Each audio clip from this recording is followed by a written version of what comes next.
Mais je vais donc laisser le rapporteur vous poser quelques questions. Je vous remercie.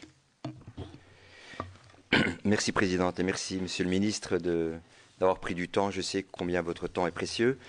Et je voudrais vous remercier non seulement de votre fonction de ministre à une époque, une période difficile aussi, et puis vous dire que c'est peut-être un grand tort d'avoir raison trop tôt, parce que l'idée républicaine aujourd'hui, c'est de 2002, et on a souvent tendance à entendre les uns les autres nous dire on revient encore sur le même problème, on ne prend pas les bonnes décisions, et nous avons enfin décidé, en tout cas on espère que cette commission d'enquête trouvera un cheminement intéressant et surtout proposera des solutions innovantes, peut-être parfois percutantes, mais en tout cas qui seront à l'image de ce que vous avez dit aujourd'hui. Je vous en remercie.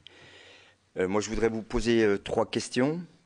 La première, justement, vous ne l'avez pas développée, mais c'est la question de l'autorité au collège, parce que je crois que c'est une période de la vie importante à différents types de niveaux, mais je pense que vous le déclinerez de manière plus forte que moi. Donc c'est cette première question, l'autorité au collège, avec la question sur le fait des enseignants, est-ce qu'ils sont suffisamment préparés ou correctement préparés à transmettre les valeurs républicaines?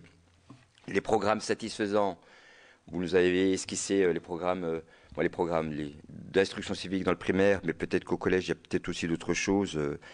Et puis, faut-il peut-être rééditer ce guide républicain, comparable avec ce que vous avez écrit, l'idée républicaine aujourd'hui? Telle est ma première question.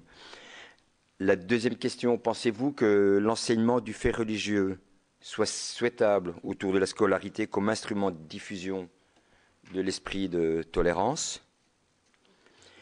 Et puis, dernière question, pensez-vous que le ministère de l'Éducation nationale dispose des outils nécessaires pour recenser, relayer et traiter les incidents qui se déroulent à l'école? Nous avons eu quelques difficultés dans quelques auditions précédentes d'avoir des informations.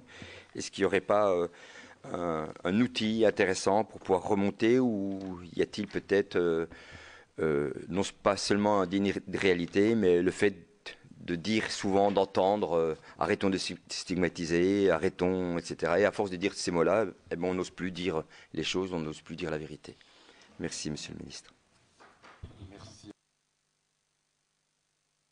D'abord sur le recensement des difficultés. Nous avions jusqu'en 2006 un logiciel qui avait été créé par, je crois, par mon ami Claude Allègre, malheureusement supprimé en 2008, je ne sais pas pourquoi, mais qui permettait de recenser tous les actes de violence. Donc ça s'appelait SIGNA, je l'ai là, recensement des actes de violence. Alors ça a été modifié, en fait, malheureusement c'était juste pour noyer le poisson, comme d'habitude, bon, pour essayer de faire en sorte que les choses apparaissent plus agréablement.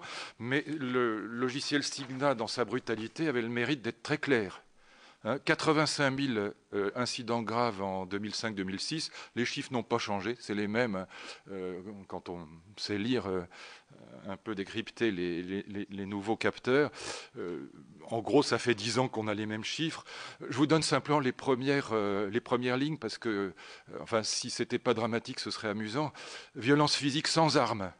C'était amusant, oui, c'est rassurant, parce qu'après on dit ah ben, avec armes. Alors bon, 24 390.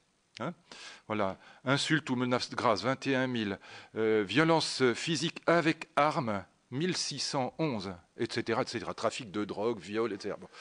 Donc 85 000, donc on a un problème. Et encore, ça ne comprend pas peut-être le phénomène majeur, le plus important, le plus détestable, c'est-à-dire le racket. Parce que le racket, c'est hors établissement. Bon, donc Claude Allègre avait eu 1000 fois raison de mettre en place ce logiciel, il n'y avait aucune raison de le supprimer, et ça pose évidemment la question de l'autorité à l'école, et surtout au collège, parce que c'est au collège que, bien sûr, nous le savons tous, les adolescents deviennent remuants. Toutes les difficultés se créent et s'enquistent à l'école primaire, donc c'est évidemment sur l'école primaire qu'il faut mettre le paquet, mais c'est au collège que ça se voit, parce qu'à 14 ans, on est remuant, et peut-être même violent. À 6 ans, ça va encore. Qu'est-ce qu'il faut faire pour rétablir l'autorité dans le collège? D'abord, il faut constater les choses sans langue de bois. Aujourd'hui, les professeurs n'ont aucune autorité autre que leur autorité naturelle. Il n'y a aucune autre arme, si je puis dire. Aucune. Vous dites à un enfant, tu es collé, il ne vient pas, vous faites quoi? il sait que l'enseignement est obligatoire jusqu'à 16 ans. Vous lui dites, tu es renvoyé une semaine ou tu es renvoyé 3 jours. Ah ben merci monsieur, est-ce que vous ne pourriez pas m'envoyer 15 jours? Ça m'arrangerait. Bon. Donc ça n'a pas de sens. On a presque 150 ou 120 000 absentéistes chroniques. Donc renvoyer un gamin qui est absentéiste chronique, le renvoyer une journée, c'est le cautère sur la jambe de bois. Et encore, le cautère laisse peut-être une trace sur le bois, mais là, rien. Et donc, il faut dire les choses comme elles sont. Aujourd'hui, les professeurs sont totalement démunis. Ils n'ont aucun moyen d'associer leur autorité à quelque sanction que ce soit. Aucun. Jusqu'à la fin de la scolarité obligatoire. Dans l'école privée, c'est très différent, parce que dans l'école privée, on renvoie les enfants à tour de bras. C'est d'ailleurs pour ça qu'on a 100% de réussite au bac. Soyons clairs là aussi, parlons sans langue de bois. Et donc, dans l'école privée, quand vous avez mis vos enfants dans l'école privée, puis que la directrice de l'école ou le directeur vous annonce que votre gamin est viré parce qu'il s'est mal conduit, les parents sont consternés. Bon, dans l'école publique, ça n'est pas possible. Donc, comment on fait? Donc, il y a évidemment, première question, comment rétablir, malgré tout, des sanctions qui aient un sens? À ma connaissance, les seules qui aient un sens, ce sont les sanctions inclusion, c'est-à-dire que les punitions à l'intérieur même du collège. Et donc, moi, je suis pour les travaux d'utilité publique à l'intérieur du collège. Mais si les enfants ne les accomplissent pas, ces travaux d'utilité publique à l'intérieur du collège, quel qu'il soit, ça peut être ranger la bibliothèque, peu importe. Mais s'ils ne les accomplissent pas, il faut évidemment convoquer et être capable de punir les parents. La proposition d'Éric Ciotti a été mal comprise. Il ne s'agissait pas de supprimer les allocations familiales, quoi qu'il arrivât, et à tout le monde et systématiquement. Mais il faut qu'on ait, avec des parents qui se moquent du monde, avec des parents qui encouragent leurs enfants. On a vu des exemples cette année assez nombreux. Lorsque un enfant est puni, le père de famille qui vient insulter les professeurs. Dans ce cas de figure-là, quand les parents ne sont pas de bonne volonté, ne veulent pas non seulement travailler avec les professeurs, mais ne veulent pas que leurs enfants soient punis, mais insultent, voire frappent les professeurs, il faut évidemment qu'on puisse punir les parents. Et donc il faut réfléchir à ça. Hein. Mais maintenant, la punition, il n'y a pas d'autorité sans sanction, je viens de le dire. Mais en même temps, évidemment qu'il faut prendre le problème en amont. Moi, j'ai des chats à la maison, d'ailleurs, et je me suis fait encore griffer hier, ils sont adorables. Mais quand vous essayez d'attraper un chat, que vous le coincez dans un coin de la pièce, il griffe. Même chose pour un adolescent.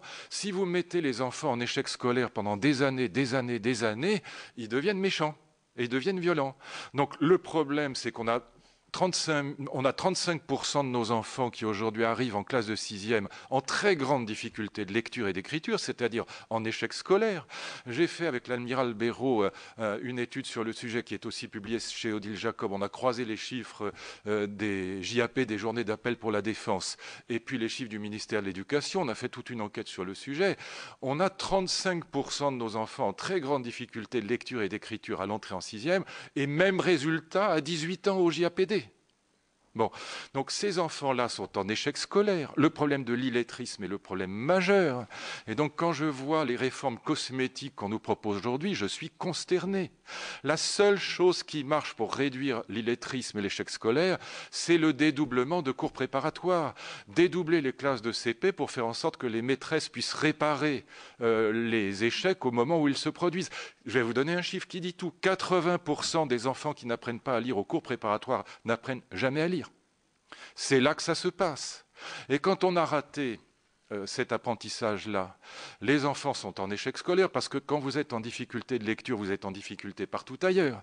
Il y a un deuxième moyen de rattraper les choses au niveau du collège, c'est certainement pas ce qu'on propose aujourd'hui, qui est totalement cosmétique, pardon de le dire, mais c'est de mettre en place des classes en alternance. École, lycée professionnel, collège, lycée professionnel, je veux dire, collège, entreprise. Certainement pas, comme le dit tout le temps un certain discours de droite, certainement pas casser le collège unique, surtout pas. Mais installer au sein du collège unique des classes en alternance, collège, entreprise, collège, lycée professionnel, voire collège CFA. Vous gardez le gamin dans le collège d'enseignement général parce que vous voulez, on va aménager son programme. Ça veut dire quoi concrètement? Il va aller 2 après-midi par semaine dans un lycée professionnel ou dans une entreprise.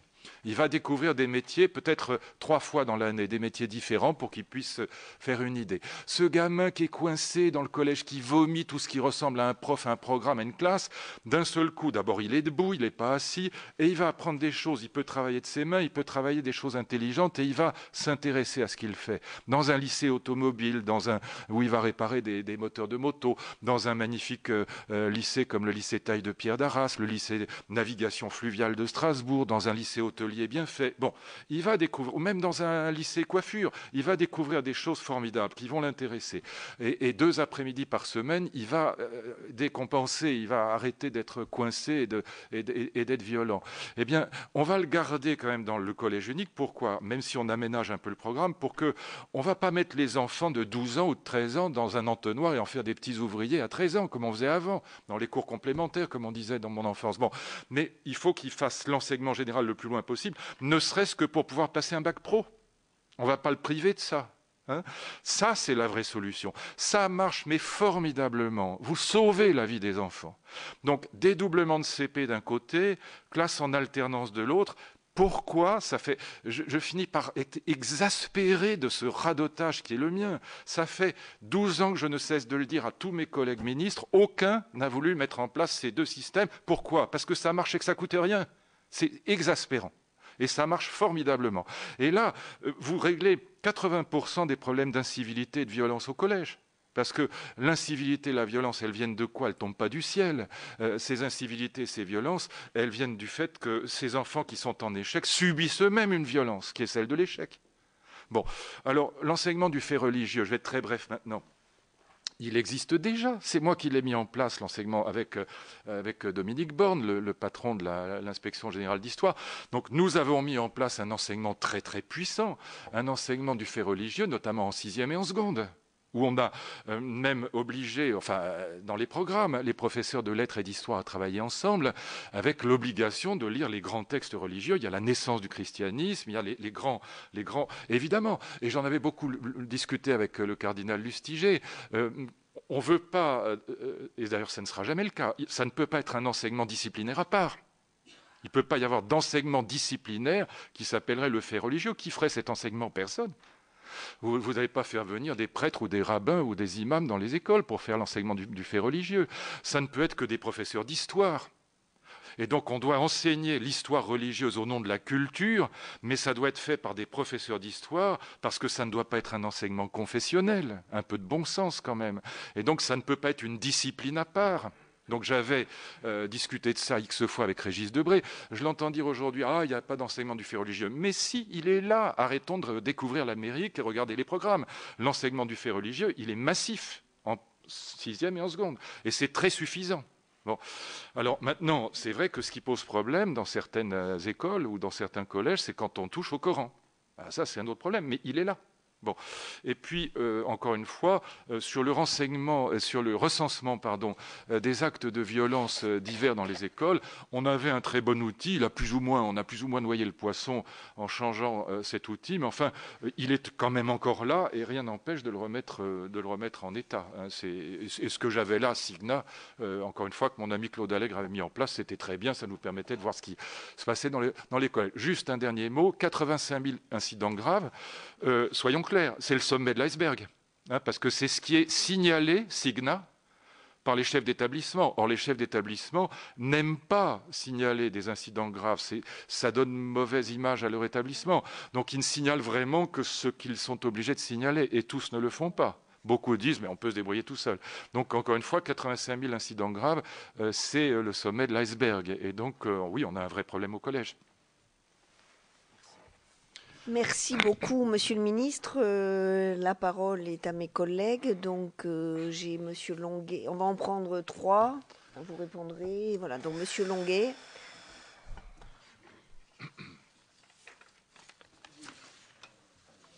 Merci. Oui, merci, cher Luc, de ton intervention très enthousiaste et qui est la marque d'un esprit éternellement jeune. C'est-à-dire que tu ne doutes pas que l'on puisse changer les choses et c'est parfaitement roboratif en cette matinée. Je voudrais parler de l'établissement est-ce que au fond, l'éducation nationale repose sur a reposé longtemps sur le face-à-face entre l'enseignant et ses élèves? Est-ce qu'il ne serait pas temps de construire l'établissement? Tu as évoqué tout à l'heure l'enseignement privé qui est à bien des égards discutable sur son élitisme artificiel, mais qui a le mérite d'être une structure construite avec des valeurs partagées dans le cadre d'un établissement dont le dirigeant a l'immense avantage sur le secteur public de pouvoir choisir ses élèves et ses enseignants, peu ou prou. Donc c'est un cas à part. Pour avoir vécu comme président de région la présidence, pour me faire plaisir, d'un conseil d'administration de lycée agricole, j'ai pu voir ce qu'était un établissement public, ouvert à tous, mais qui avait une très forte structure d'établissement, c'est-à-dire un président du conseil d'administration qui n'était pas le directeur, un directeur qui avait une faculté de recruter ses enseignants pour partie et d'organiser assez librement ses enseignements et en particulier de pouvoir entrer dans la classe. Ce qui n'est pas le cas du collège, qui est en effet le point le plus sensible aujourd'hui. On a le sentiment que le proviseur du collège est très largement ressenti, non, le principal du collège et parfois le proviseur de lycée est très largement ressenti par ses anciens collègues enseignants comme une sorte de déserteur qui a fui le front. Le front, c'est le contact avec les élèves pour se réfugier dans la relation avec les adultes. Et la relation avec les adultes est plus facile que la relation avec les enfants, et en particulier les adolescents. Je partage totalement ce point de vue. Et donc, on a un chef d'établissement qui, en réalité, n'a aucune autorité. Il gère la misère, il gère les problèmes matériels s'il le peut. Si son conseil régional ou son conseil général est généreux, il peut faire des choses. Mais, d'une certaine façon, il n'a presque pas le droit, il n'a pas le droit d'entrer dans la classe. Et quand on parle de communauté éducative, c'est une formule qui est à la mode, qui correspond d'ailleurs à une idée très séduisante, mais qui est totalement fausse. Parce qu'il n'y a pas de communauté. Pour qu'il y ait une communauté, il faudrait des valeurs partagées, des objectifs définis en commun et une discipline pour que chaque enseignant cesse d'être un libéral pour devenir un partenaire dans un projet collectif. Alors, est-ce que le ministère a réfléchi à la réalité de l'établissement? Dans le primaire, j'observe sur le terrain que nous avons de plus en plus d'écoles où se regroupent des classes, ce qui est une bonne chose. Je vois même dans le milieu rural, on a aujourd'hui non pas une école communale, mais le plus souvent une école cantonale et parfois une école supracantonale. Donc on voit émerger des établissements, y compris dans le primaire, mais on se pose la question de savoir est-ce que ces établissements ne pourraient pas avoir une vraie personnalité avec de vrais appuis locaux? Je pense aux élus qui ont l'avantage d'avoir des budgets et de connaître les familles et de connaître les besoins locaux et connaître le climat local. J'évoque aussi la codification des comportements. Rien n'est plus... Pourquoi l'armée, ça marche? Parce que c'est simple, tout est codifié.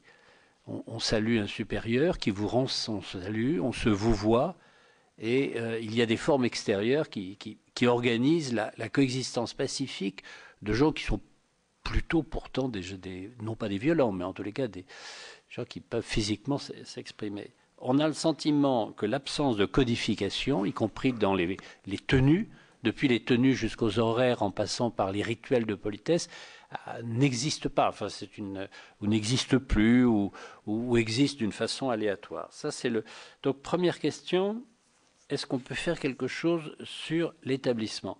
Et d'ailleurs, ça débouche sur les moyens d'autorité. Parce qu'à partir du moment où un établissement existe, l'autorité, je suis totalement de ton avis, les parents sont souvent des responsables négatifs. Je suis désolé de le dire, je suis parent, grand-parent, enfin bon, j'ai connu ça. Bon, excusez-moi, oui, chère Françoise, Non, mais pour une fois, on n'est pas trop nombreux, on profite c'est l'avantage. D'ailleurs, on fait fuir nos collègues pour être sûr d'avoir un dialogue avec l'orateur. Ne crois pas du tout que ce soit la désertion des sénateurs sur ce sujet. Ils sont tous passionnés, mais on les a évincés pour pouvoir parler tranquillement. Donc voilà, je vais poser deux questions très différentes. L'établissement jusqu'où? Et puis alors, il y a une question qui me passionne. On peut adopter les enfants, est-ce qu'on peut adopter des ancêtres? Je veux dire par là, nos ancêtres les Gaulois. Peut-on adopter des ancêtres et jusqu'où peut-on amener les jeunes à adopter des ancêtres qui ne sont pas les leurs, mais qui sont vraiment les nôtres et qui sont fédérateurs? Ils sont fédérateurs, Jeanne d'Arc, du Guesclin, Bayard, mais également, je ne sais pas moi, Gambetta partant en ballon ou Émile Zola écrivant J'accuse. Ce sont des ancêtres. Et il faut les adopter, quels que soient ses propres ancêtres à soi. Madame Pérol-Dumont, s'il vous plaît. Monsieur le ministre, merci d'avoir répondu présent à cette invitation ce matin. Nous sommes tous très intéressés par la réflexion qui est la vôtre et pour ma part, je fais partie de vos fidèles lecteurs. Je ne rate aucune de vos réflexions philosophiques. Je suis donc très intéressée à titre privé, très intéressée comme sénatrice, mais aussi très intéressée en tant qu'enseignante de métier, parce que la politique, c'est une fonction souvent passagère et il ne faut jamais oublier que nous avons des vies professionnelles à côté, ou que nous en avons eu, c'est mon cas. Et donc très intéressée par votre audition. Simplement, je voudrais regretter la forme que prennent nos travaux. Il me semble qu'il aurait été préférable, plutôt que d'avoir une commission d'enquête qui, par essence, porte une suspicion de départ. Je suis présidente et je ne voudrais pas être désagréable. À chaque fois que nous sommes enregistrés, donc je le dis aujourd'hui devant la télé, nous sommes enregistrés, il y a une vidéo et cette question revient. Cette question ne revient pas quand nous ne sommes pas en vidéo. Donc la présidente a un petit moment d'humeur. Alors, la présidente m'excusera, mais je ne savais pas que nous étions enregistrés et c'est la première fois que j'entends cette réflexion ici. Donc, je vais quand même continuer à la faire en disant que j'aurais préféré une autre forme, parce que sur un sujet aussi important, la responsabilité est collective, qu'elle est partagée depuis des années par des gouvernements qui se sont succédés, d'obédiences politiques différentes, et je tenais à le rappeler, Madame la Présidente, au-delà de votre mouvement d'humeur, permettez-moi d'avoir un petit peu de liberté d'expression. En ce moment, dans notre pays comme dans d'autres, c'est quand même important. Monsieur le ministre, je m'étonnais dans votre propos liminaire que vous n'ayez pas parlé de la question des familles et des parents. Vous y êtes ensuite revenu et c'est une bonne chose. Comment les enseignants peuvent-ils lutter contre la déshérence en termes de transmission des valeurs de certaines familles, même si on peut comprendre qu'au regard d'un contexte social, économique ou autre, il puisse y avoir des familles qui ne soient pas en situation de transmettre un socle minimum. Au regard du temps passé à l'école et au regard du temps passé à l'extérieur de l'école, comment peut-on aider les familles à être à nouveau en capacité de transmettre un certain nombre de principes et de valeurs? Vous n'avez pas non plus parlé, j'aimerais avoir votre sentiment sur ce sujet, de l'internat.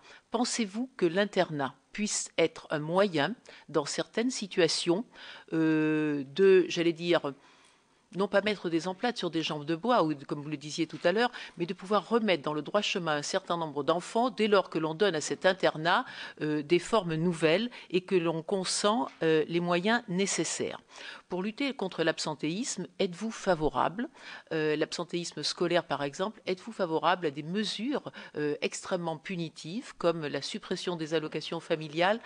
Non, vous avez dit non, vous avez dit d'autres formes. Oui.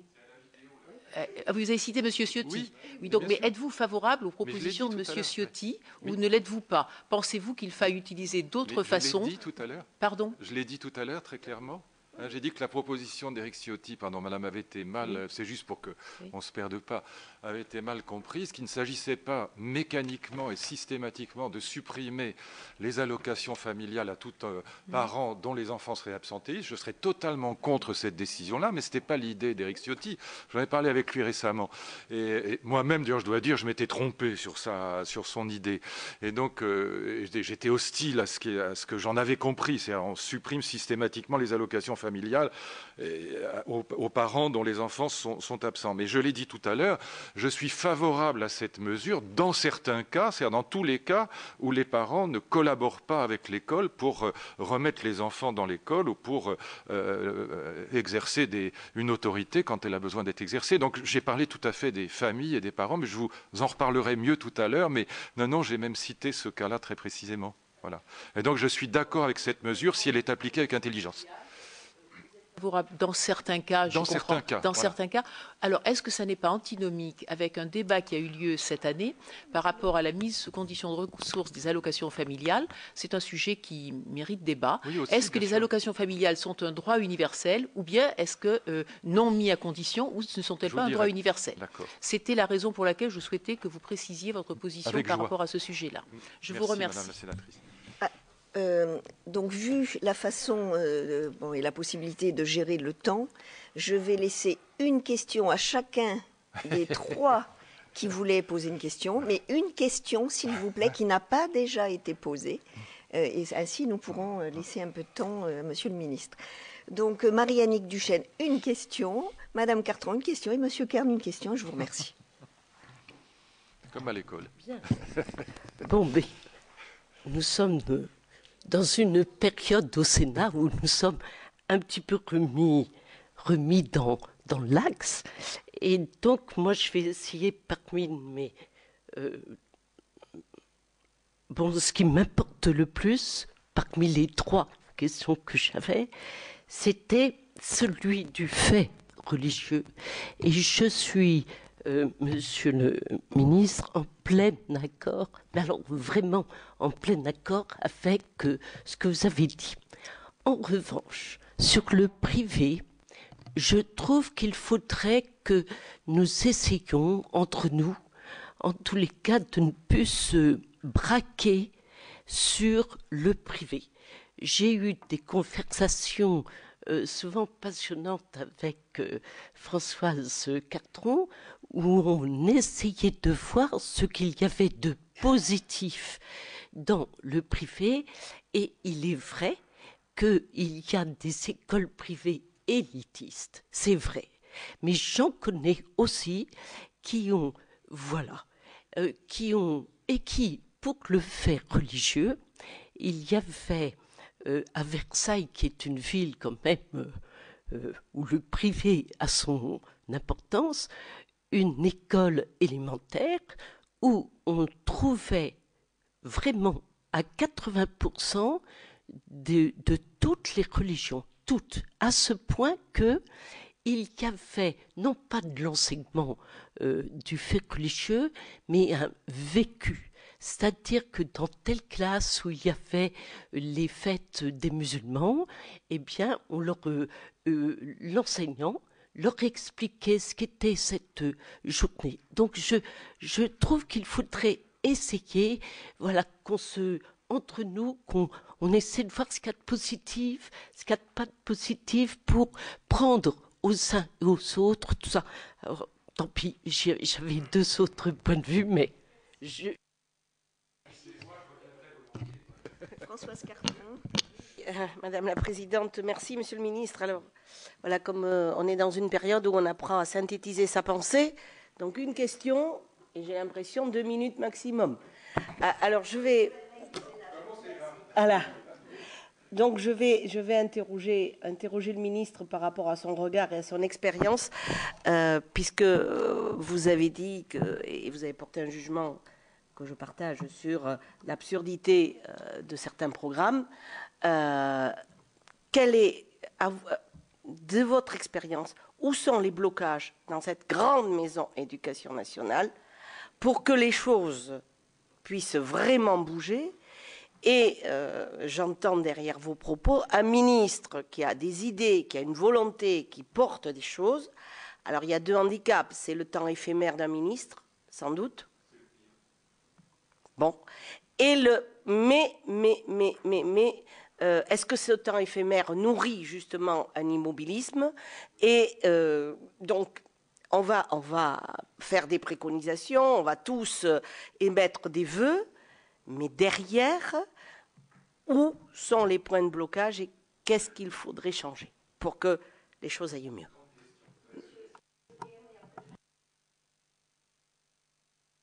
Pour répondre. Oui. Très bien, Madame la Présidente, Monsieur le Ministre. J'avais beaucoup de choses à dire, mais je vais être, pareil, très, très concis. Moi, je voudrais parler du regroupement d'établissements, notamment dans le secondaire, qui crée des structures de plus en plus grandes et où on note malheureusement qu'aujourd'hui, la surveillance et la gestion même de ces établissements est de plus en plus difficile. Je voudrais prendre l'exemple de 3 établissements qui ont été regroupés en un seul, un lycée d'enseignement général et technologique, avec un lycée professionnel et un CFA qui ont été regroupés. Il y avait avant 3 chefs d'établissement, il y avait 3 structures administratives, il n'y en a plus qu'une seule aujourd'hui.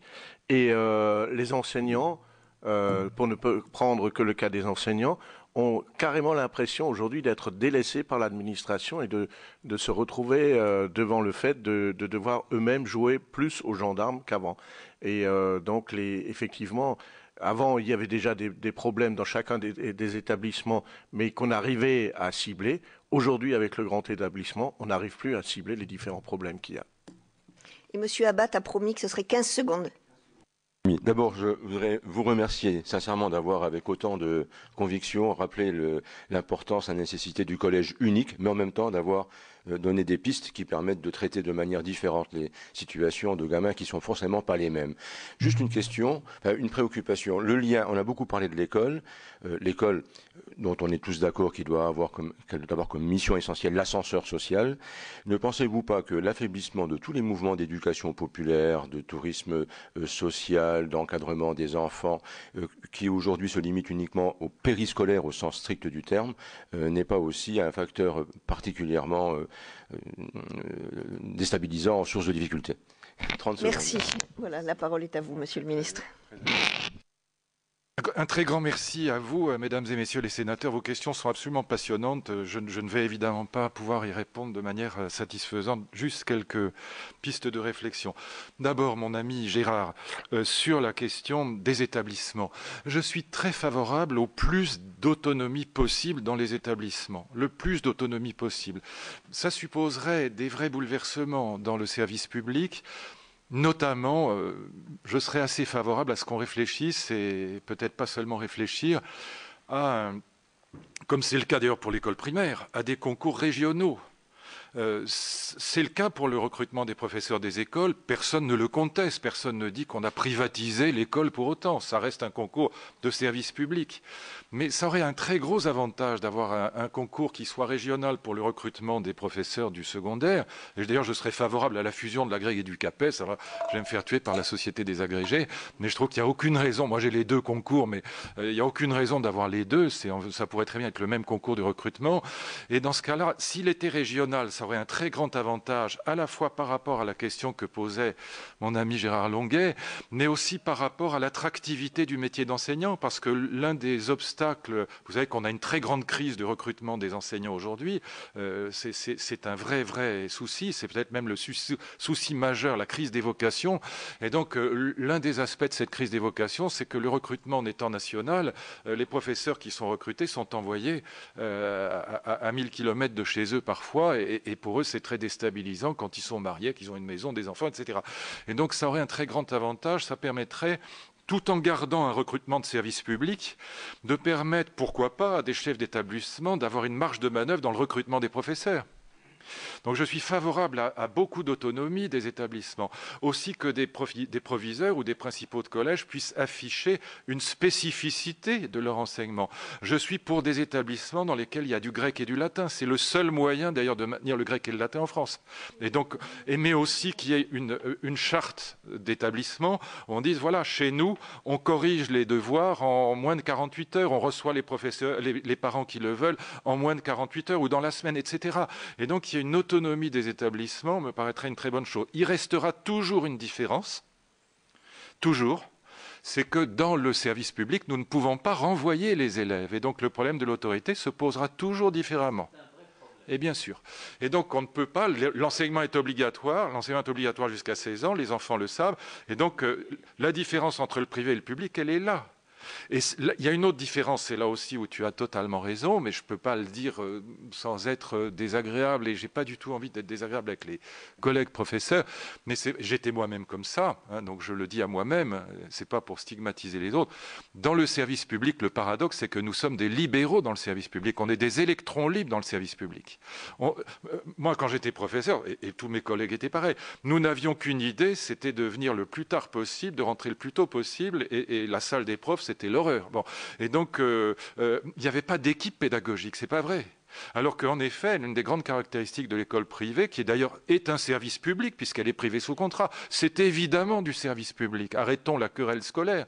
Mais c'est que les équipes pédagogiques sont soudées par des valeurs communes et que, évidemment, elles sont, de ce point de vue-là, dans une situation très différente. Donc il y aurait beaucoup de choses à dire, mais plus on pourra aller loin dans l'autonomie des établissements, dans le cadre du service public, avec cette différence qui restera, et plus j'y serai favorable. Ce serait une plus longue discussion, évidemment.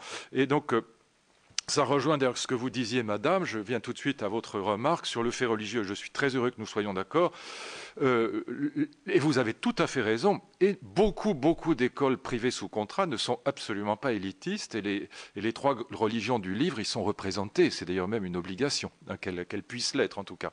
Et donc, moi, je suis très favorable. Comme beaucoup de ministres, je le dis franchement, j'ai eu des élèves dans le public, j'ai eu des enfants dans le public, des enfants dans le privé sous contrat. Et j'ai toujours considéré que le service public comprenait le privé sous contrat. Mais la différence qui restera toujours, c'est la différence, non pas d'argent, non pas d'élitisme, mais la différence, est-ce qu'on peut choisir les professeurs? Est-ce qu'on peut renvoyer les élèves dans le service privé? Oui, on peut. Bon, j'en viens maintenant à la question des familles, madame, et j'en reviens à vous, parce que c'est une question très importante et vous avez tout à fait raison de la poser. Et je vais aller plus loin de ce que je vous ai dit. Évidemment que je serais totalement hostile à l'idée qu'on supprime les allocations familiales à la malheureuse maman qui a 4 enfants qu'elle élève toute seule et qui lui échappe totalement. On ne va pas en plus lui taper sur la tête, c'est ridicule. Mais si en revanche on a affaire à des familles qui sont de mauvaise volonté et qui insultent les professeurs, oui, je crois qu'il faut aller loin, qu'il faut pouvoir punir les parents aussi, s'il le faut, et que c'est même le seul moyen d'élever les enfants, parce que, comme je vous l'ai dit tout à l'heure, dans le cadre du collège de service public, on ne peut pas avoir une autorité assortie d'une sanction réelle, sauf si les parents nous aident. Alors, je vais aller plus loin. Je vais vous dire franchement le fond de ma pensée. Contrairement à ce qu'on dit partout dans la presse, et pas seulement, notre système scolaire marche pas mal du tout. Je vais être très clair. Les enquêtes PISA, contrairement à ce que disent 99% des journalistes, ne testent absolument pas le système scolaire, elles testent les performances de nos enfants. À la limite, ça n'a rien à voir. Les performances de nos enfants peuvent dépendre de bien d'autres facteurs que le système scolaire, et notamment des familles. Et je vais vous dire très franchement, d'abord, si on supprimait les 1500 points noirs en France, on serait numéro 1 dans les enquêtes PISA, devant la Finlande. Donc on a un problème de quartier, on a un problème de sociologie. Bon. Et deuxième point, et je vous dis ça pas au hasard, c'est ce que me disait mon directeur de l'évaluation et de la prospective qui avait fait une enquête là-dessus. Donc sachez-le, très significatif. Donc on a 15% de nos établissements qui sont en très très grande difficulté. Et deuxièmement, je vais vous dire, l'éducation et l'enseignement, ça n'est pas la même chose. L'éducation, ça relève des familles, les mots ont un sens. L'éducation, c'est les parents, les enfants dans la sphère privée de la famille. L'enseignement, c'est les professeurs, pas les parents, les élèves, pas les enfants, et dans la sphère publique de l'établissement scolaire. Et je vais vous dire très clairement, si l'éducation n'a pas précédé l'enseignement, l'enseignement est impossible. Voilà. Et c'est ce que nous vivons aujourd'hui. Nos enfants sont mal élevés. Voilà, je suis désolé de le dire. Ils sont mal élevés. Et si l'éducation dans les familles n'a pas précédé l'enseignement par les professeurs, l'enseignement devient impossible. Si je vous mets dans une classe difficile du 9 cube en 4e, vous ressortez en tutu au bout d'un quart d'heure. Voilà la vérité des choses. Et les parents se débarrassent de l'éducation sur les enseignants. Ça n'est pas la tâche des enseignants que d'éduquer les enfants. Il y a évidemment un peu de ça. Je caricature. Bien sûr qu'il y a aussi une partie éducative, et j'ai parlé de l'éducation civique tout à l'heure, ça en fait partie. Mais ça n'est pas aux enseignants primordialement d'éduquer les enfants quand ils n'ont pas été dans les familles. Leur tâche principale, c'est de transmettre des connaissances et d'instruire. C'est l'instruction publique, la tâche principale des enseignants. Et quand l'éducation n'a pas précédé l'enseignement, on est en très grande difficulté. Sur les blocages et sur le regroupement d'établissements, je termine avec ça. Alors je pourrais vous dire pourquoi. C'est un des effets de ce que j'ai appelé la révolution de l'amour, c'est-à-dire le mariage d'amour, le passage du mariage arrangé au mariage d'amour, qui est le phénomène majeur depuis la naissance du christianisme en Europe. À mes yeux, c'est même plus important que la Révolution française. Cette révolution typiquement européenne, l'invention de la famille moderne, c'est l'invention de la famille fondée sur l'amour et non pas le mariage arrangé. Vous savez que 130 millions de petites filles seront mariées de force dans le monde d'ici 2025.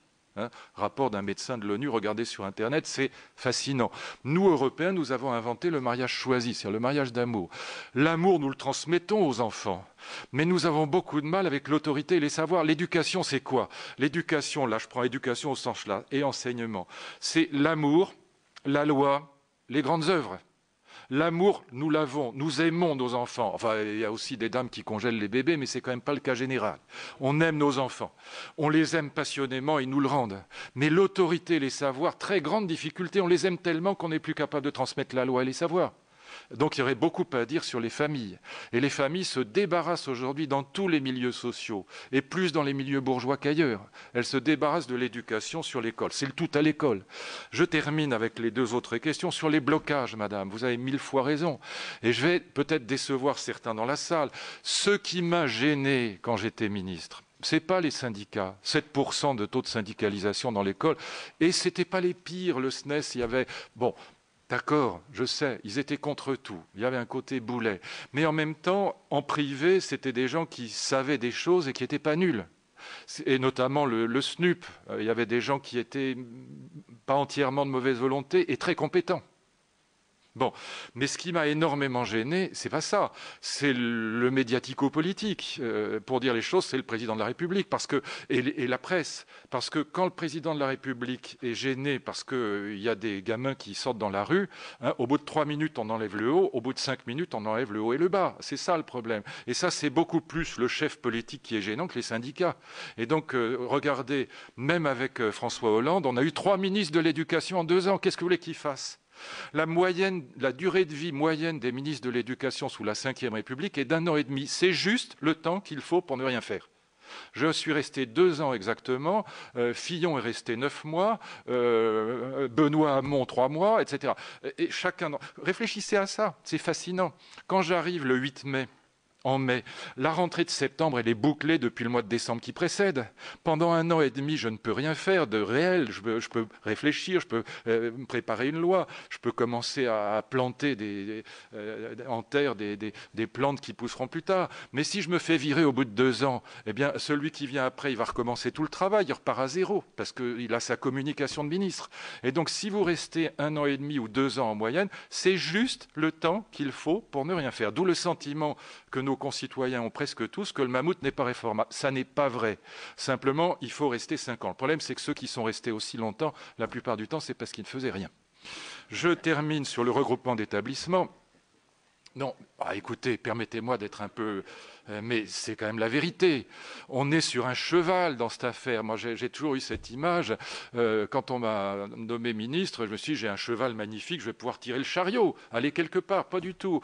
On était dans un jeu qui s'appelle le rodéo. Le but n'était pas d'aller quelque part, c'était de rester sur la bête. Et bien, moins vous la contrariez, plus longtemps vous restez. Voilà. Et je vous garantis que cette formule est vraie. Donc, il faut qu'on ait un président de la République qui soit capable de tenir le coup. Voilà. Et qui choisisse bien le ministre mais qu'après il le garde. Voilà. Si vous le virez tous les 3 mois ou tous les 2 ans ou tous les ans, il ne peut rien faire. François Fillon avait une très bonne réforme du baccalauréat. Il fallait évidemment mettre un peu de contrôle continu dans le baccalauréat. C'était tout à fait juste. Le baccalauréat aujourd'hui ne sert plus à rien. Soyons clairs. Pour pas avoir le bac aujourd'hui, il faut faire la demande. Bon. Et donc, on a 87% de reçus et 95% sur 2 ans. Et on a 600 000 gamins qui, chaque année, nous jouent le grand air de l'angoisse absolue, etc. À TF1 et France 2, on nous fait des reportages. Bon, tout ça est ridicule. Bon. Donc, mettre du contrôle continu était la bonne idée. Sur ce projet qui était excellent, il a sauté au bout de 9 mois. Bon. Je termine sur le regroupement d'établissements. Oui et non. Voilà, je vous dis mon sentiment, mais je ne connais pas le cas particulier où vous avez probablement raison. Hein, c'est pas... Mais je constate une chose, c'est que les professeurs d'enseignement général ont quand même, en général, c'est le cas de le dire, une certaine condescendance, pour ne pas dire plus, à l'égard de l'enseignement professionnel. Et moi, j'avais une réforme dans les cartons, c'est que tout professeur d'enseignement général passe au moins 1 mois dans un LP. Parce qu'il n'y a aucune raison de mépriser cet enseignement-là. On en a absolument besoin. Il a beaucoup progressé. Les régions en sont d'ailleurs responsables, au bon sens du terme. Elles ont fait progresser les lycées professionnels formidablement depuis une vingtaine d'années. Et je trouve que le fait qu'on se côtoie entre professeurs de l'enseignement général et professeurs de l'enseignement technique et professionnel, ce n'est pas forcément une mauvaise chose. Alors maintenant, si c'est fait dans des mauvaises conditions uniquement pour réduire, supprimer des postes, bon, il se peut que ça se passe mal et que ce soit désagréable. Mais sinon, je serais assez favorable au rapprochement entre lycée professionnel et lycée d'enseignement général. Ça ne me choque pas. Et moi, j'ai été passionné par l'enseignement professionnel. Il y a eu 3 ministres pour s'y être vraiment intéressés à ma connaissance. Hein. Jean-Pierre Chevènement, je crois que vous le recevez tout à l'heure, c'est lui qui, avec un recteur, le recteur Bloch, a mis en place, c'est d'ailleurs la dernière grande réforme depuis 20 ans, la seule, c'est les bacs pro. C'est la seule chose intelligente qu'on ait faite à ma connaissance dans ce monde de l'éducation depuis une vingtaine d'années, en tout cas marquante, vraiment marquante.